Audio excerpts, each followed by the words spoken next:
Good morning, everyone. Welcome to our DESI meeting. We'll begin with the first item on the agenda.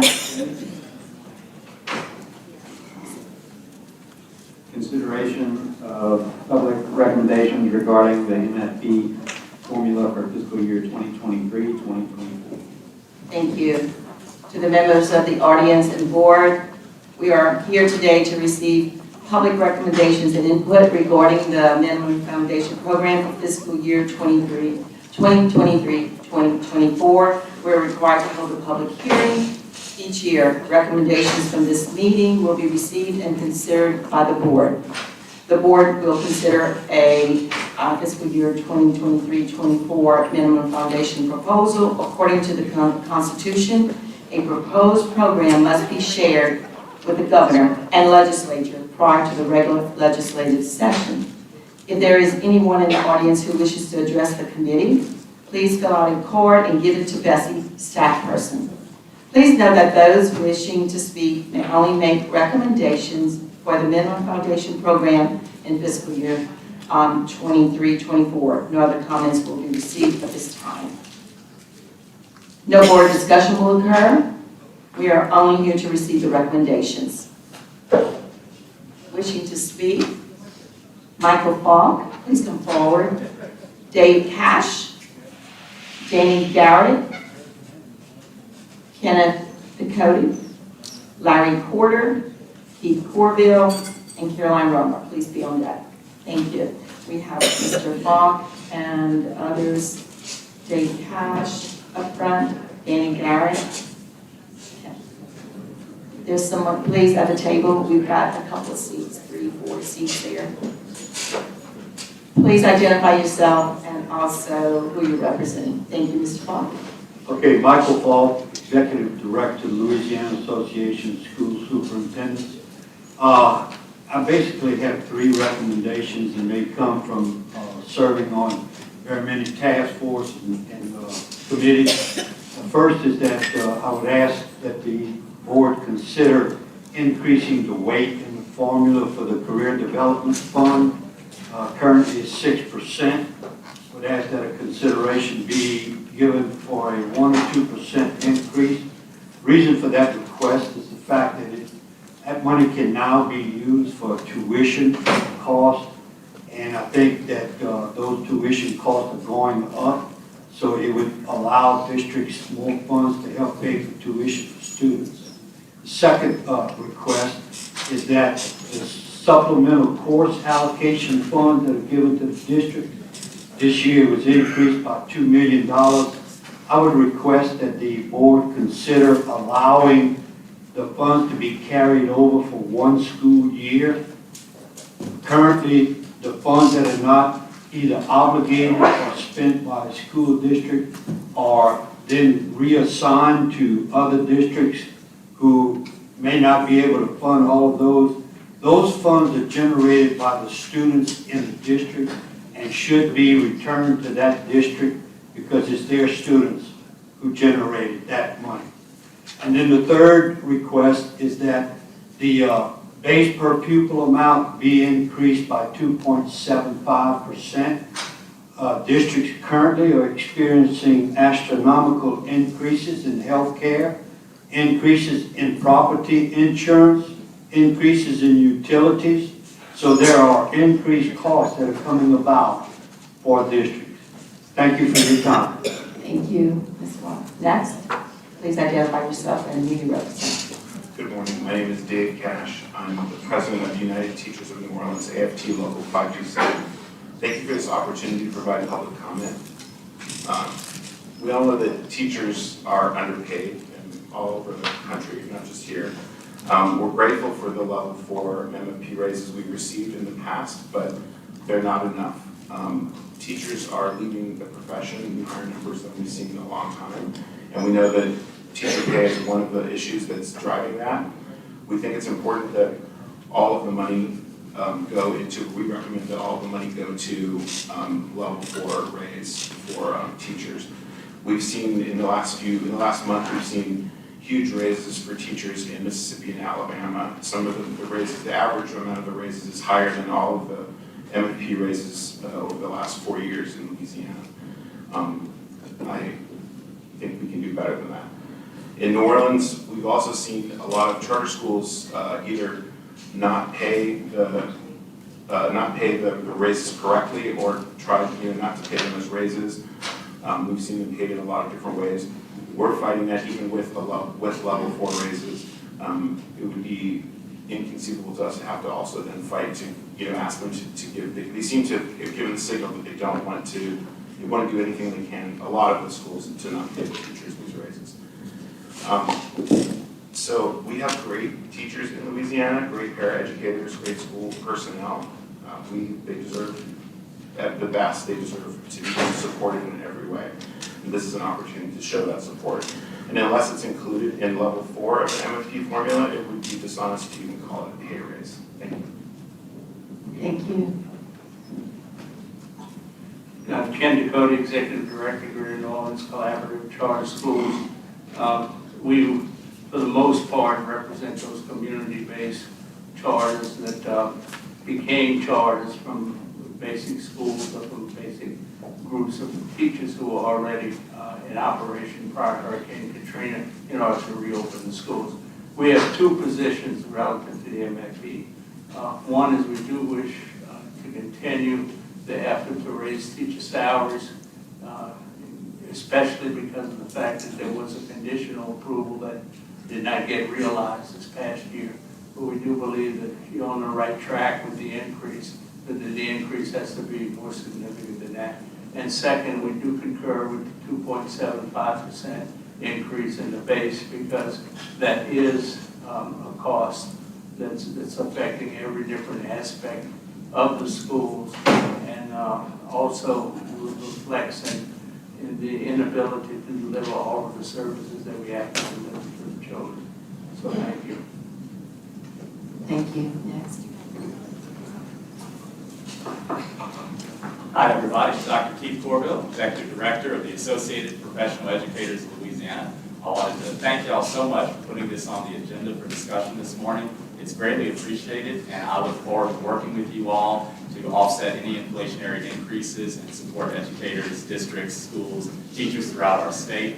Again, thank you all for your leadership, and I know that you all felt the unprecedented effects of inflation in your own personal lives as well, and that we can work together for the betterment of teachers and education. Thank you. Thank you, Ms. Corbett. Yes, Ms. Roman. Good morning, Caroline Romer, Executive Director of the Louisiana Association of Public Charter Schools. I agree with many and some of the comments that have been made already. The association takes several positions. One, we fully support the 2.75 increase in the MFP. That is not an amount that's been realized in many years and is already stated.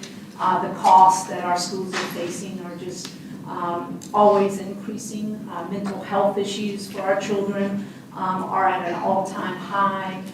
Finding nurses, finding teachers, it's all just very tough right now, and those dollars do matter. I know we hear a lot right now about the ESSER dollars that our schools have received. Do we need to go again? Fire attention, please. This is Josh Controls. We're back to working on fire systems. Please disregard all systems until further notice. Again, this is Josh Controls. We're back to working on fire systems. Please disregard all systems until further notice. Thank you. As I was saying, we hear a lot from policymakers that believe schools are flush with cash from ESSER right now and that more dollars towards our classroom is not necessary. While there are those dollars to be used for interventions and to catch students up, those dollars will not be there forever and they're limited in how they can be spent. So we feel very strongly that it is time for a 2.75 increase and to get back on track with those dollars. Second, we support level 1 funding for public schools. We believe in the ability for school districts and charter schools to make decisions on allocation of those dollars as close to their classrooms as possible. And so we fully support teacher pay raises, the 2.75, but prefer that to be in level 1 funding. Thank you. Thank you. Danny Garrett, Executive Council of Louisiana School Boards Association, and hoping that the alarm doesn't go off. School Boards Association actually agrees with the Louisiana Charter Schools Association wholeheartedly in the comments. that at the very least, there should be considered a 2.75% increase in the MFP. What's interesting is this Bessie did recommend a 2.75 in the first MFP that y'all had the opportunity to propose in 2020. But it got sidetracked by COVID. The worry about how would the state pay for it, wasn't sure what the economy would be. We came back a year later, the state had a $400 million surplus, more than double what it would cost to fund the MFP increase that y'all proposed. It still didn't materialize, and has not since, even though the state has had regular budget surplus. It's interesting because the last time we got a full 2.75% increase was in the 2014-2015 year. Now what's interesting, the year immediately previous to that, the legislature actually put an amount equal to a 2.75 increase in HB1, in the state budget, and instructed that it be spent in accordance with the MFP, but that they had to use at least half of it for teacher pay. And then Bessie came back the next year and embedded that in. The next increase was not until the 2019-20 school year. It was only 1.375 increase. As part of what I do for the LSBA, I've been keeping track of what would funding have been if we'd been getting a 2.75 increase ever since we went to 3855 back in 0809. Using a standard 700,000 student count, which is about right. I didn't try to get into the super technical math of weighted students and non-weighted students because it does get much more complicated. But if you look at what the fiscal notes say each year, what they've been, you kind of use a general 700,000. The aggregate underfunding in Louisiana from what we got to what we would have gotten had there been regular 2.75 increases is $9,231,400,000. Let's go $9.2 billion. It's not about underfunding in a single year. It's about what happens when you have underfunding over such a long period of time. I don't think we will be below the Southern Regional average for teacher pay. Because I think school boards would have listened to their local teachers, and if they have the money, frankly, there's not a whole lot of things that are easier to vote for at a school board meeting when you have the money for the teacher pay raise. Because it keeps your teachers happy, it keeps those positions filled. I also went back and looked, well, what if we had just gotten a 1% increase, not 2.75, since 2008, 2009? The MFP would be 4,432 instead of 4015, and the aggregate funding would have been over $2 billion over that 15-year period. Because what the MFP would be if we had got 275 each year is 5636, not 4015. So please look back at what you did in 20. And just to remind you all, it was a 2.75 increase. It had a requirement that at least 50% of that new money be spent for teacher pay if your district was below the Southern Regional average. It was a very reasoned proposal, came out of the MFP task force, y'all adopted it, I believe, unanimously. It just didn't come to fruition because of the worry of how COVID was going to affect the state budget. Turns out that was a reasonable decision at that point, because you didn't know. Now, frankly, when they realized they had the extra $400 million, why they didn't go back and ask them to, we just couldn't convince them. But since then, no one's asked them. The worst that the legislature can do if you propose an increase in the MFP is to not pass it and keep us right where we are and right where we've been. And no one wants to stay right where we've been. Again, you have to think about what that aggregate underfunding does. This number's exactly right. ESSER funds were great, but they are limited to what they're used for. But imagine had we had $9 billion over the last 15 years. And so we were not so far behind in all of these other things. We could have reacted better to COVID. We could have used the ESSER money easier. Think about that aggregate effect. I don't think that anybody's ever done that. So the first MFP this board got to adopt after your election in 2019, you did a 2.75 increase with 50% teacher pay raises for districts under the Southern Regional average. Seems to make sense. Thank you. Thank you, Ms. Garrett. Next, Mr. Marcus Thomas, you may come on deck. Thank you. At the table. Good morning. I'm Larry Carter, President of the Louisiana Federation of Teachers and School Employees. I wanted to come before you to request that you prioritize raises for teachers and school employees. in next year's MFP by putting additional funds into level 4. Every year I come before you asking for raises for teachers and school support employees. I worry that year after year I might start sounding like a broken record, but I want to make it clear that this request is just as fervent and pressing as ever before. Yes, we've advocated for and received raises in the past few years, but please don't think that's enough to make up for the decades of disinvestment. In fact, raises passed by this body and the legislature have been mostly canceled out by premium increases by the Office of Group Benefits. Talk to any veteran teacher and they'll tell you, when the legislature gives us an extra $50 a month, that means the insurance will go up $75. Unfortunately, the last few years have been no different. Just yesterday, before the Senate Education Committee, Jim Henderson, the president of the University of Louisiana Systems, talked about the compensation gap facing our teachers. Since 1996, the weekly salary for all college graduates has increased by about $400 a week when accounting for inflation. But for teachers, it's grown by only $29 per week. Louisiana ranks 9th in the compensation gap between public education teachers and non-education professionals. Public school teachers in Louisiana earn almost 28% less than their non-education college graduate peers. I know Dr. Brumley is proud to report that the teacher vacancy levels have decreased, but please don't ever, even for 1 minute, think that we're past this crisis. Few people are choosing to become teachers. In 2015, all the colleges and universities teaching programs graduated 1,600 new teachers. Last year, that number has shrunk to 1,300. We know teachers are leaving mid-career and retiring as early as possible, and we need to do more to recruit and retain talented educators. Last week, we sent around a petition, and in less than a week, we've gotten almost 1,300 signatures. The petition states, we, the undersigned, ask that the increases to the minimum foundation program be directed to level 4 to ensure that funding goes directly to the people who need it, Louisiana's teachers and school employees. Despite pay increases in recent years, Louisiana teachers and school employees remain below the Southern regional average and national average for pay. In fact, the recent statewide pay raises have been canceled out by increases in insurance premiums.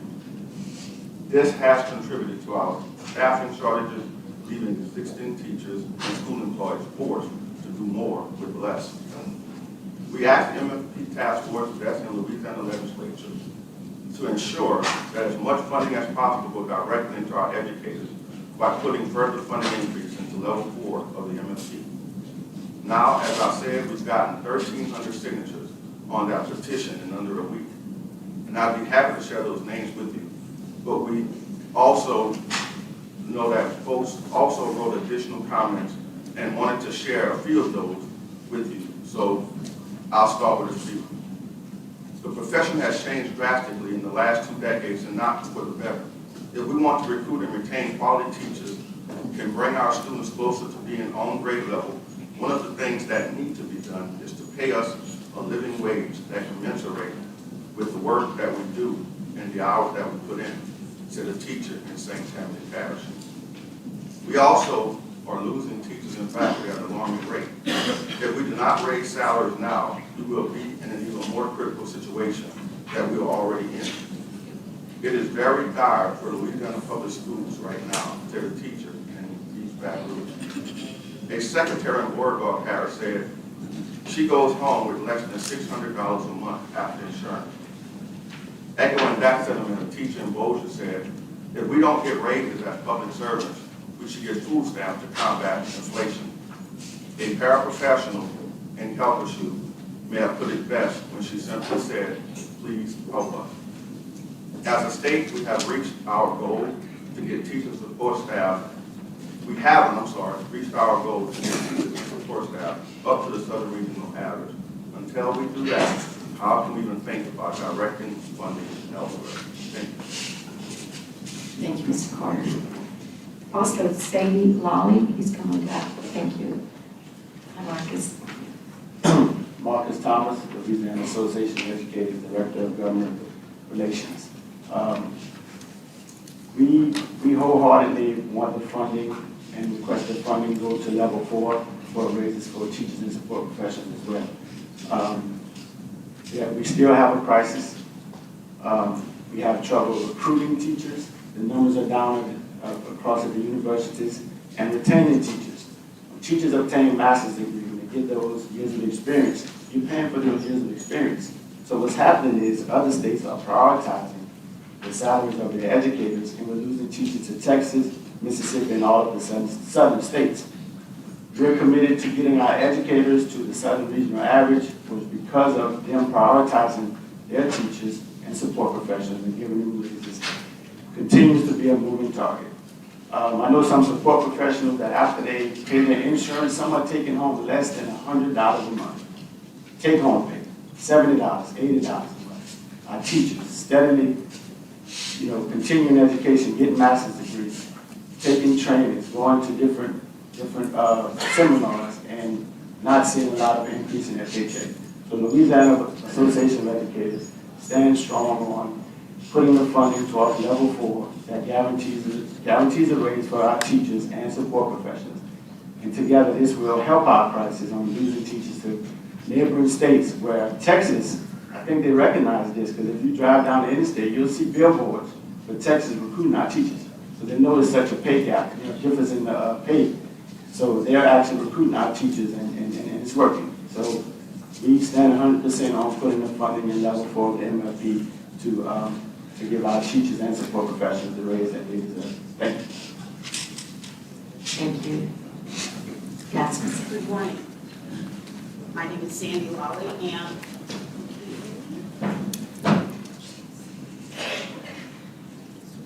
good morning. My name is Sandy Lawley, and I represent the Louisiana Federation of Teachers.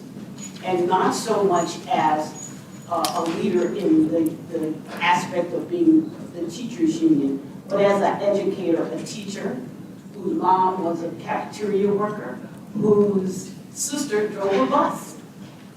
Most of the educators do not understand MFP from BMW. They only understand the fact that we need more money. They understand the fact that more rigors are put on our educators every single day, and they expect us to do more with less. MFP, Minimum Foundation Program, they don't know what that means. A lot of them ask, or they think that they may know or have some idea what the acronym means. However, they do realize that when you go to the store, what a dozen eggs used to cost, they don't cost anymore. They also realize when you leave the school after you've worked all day long, and also you have had a tutorial program that afternoon, you still got to go find a part-time job to make ends meet. They understand that they need more money. Now, you can call it MFP or whatever you'd like to call it. However, all the sentiments that were echoed by the colleagues before me, 40K has stayed away as Texas, Mississippi, all these other states. I've never seen such dedicated teachers, especially in my area of paraprofessionals, who work so hard and diligently to make sure that our kids are educated, only to go home, fix a quick meal, and get ready for the second job, be cleaning a building, or be cooking for someone. So you can call it MFP if you like, or you could call it anything else.